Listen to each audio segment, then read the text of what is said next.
Colombia football ইতিহাসে খেলার চেয়ে ফাউলের দিক দিয়ে একটি ভয়ঙ্কর টিম কলম্বিয়া। ফুটবল ইতিহাসে কলম্বিয়ার এমন এমন রেকর্ড রয়েছে যা শুনলে আজকে আপনি অবাক হয়ে যাবেন। কলম্বিয়ার টার্গেট থেকে বাদ পড়েনি নেইমার, মেসির মতো বড় বড় প্লেয়াররাও।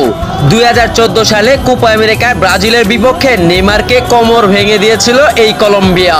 সেদিনের পর থেকে নেইমার আজও সোজা হয়ে দাঁড়াতে পারেনি, অর্থাৎ ক্যারিয়ারটা ড্রপ হয়ে গেল।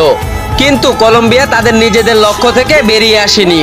2024-এ কোপা আমেরিকার ফাইনাল ম্যাচে আর্জেন্টিনার মেসিকেও ছাড় দেয়নি কলম্বিয়া। খেলার 36 মিনিটের মাথায় মেসিকে যে ফাউল করেছিল, সে ফাউলের ইনজুরি আজও মেসি কাটিয়ে উঠতে পারেনি। সেদিন যেন ছিল মেসির জন্য একটি ভয়ঙ্কর দিন। মাঠে বসে অজরে কাঁদতে দেখা যায় মেসিকে। শুধু তাই নয়, বিদায়ের ম্যাচটাতেও কলম্বিয়ার মারাত্মক ফাউলের শিকার হন আর্জেন্টিনার অন্যতম তারকা ডি মারিয়া। আজও সেই বিদায়ের শেষ মুহূর্তের ফাউলের চিত্রটা চোখের সামনে ভেসে ওঠে। সেই দিন আমি দেখেছিলাম লিওনেল স্কালোনিকে, ঠান্ডা মাথার খুনি লিওনেল স্কালোনিকে সেই দিন দেখেছিলাম রাগে ক্ষোভে উত্তেজিত হতে ম্যাচ রেফারির সাথে।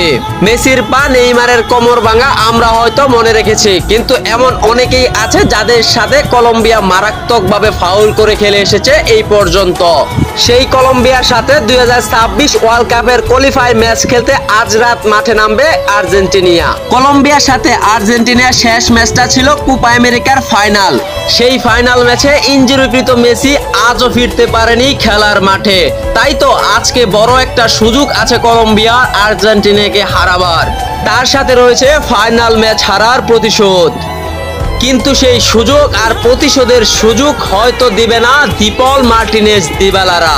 15 বছর পর মেসি ডি মারিয়াকে ছাড়া মাঠে নামে চিলির সাথে 3-0 গোলে জয় পায় আর্জেন্টিনা। শুধু তাই নয়, কাতার ওয়ার্ল্ড কাপের পর কোনো ম্যাচে হারতে দেখা যায়নি আলবিসেলেস্তাদের।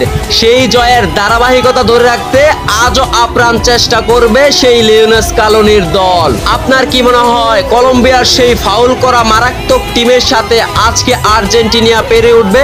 অবশ্যই আপনার মতামত কমেন্টে জানিয়ে রাখুন।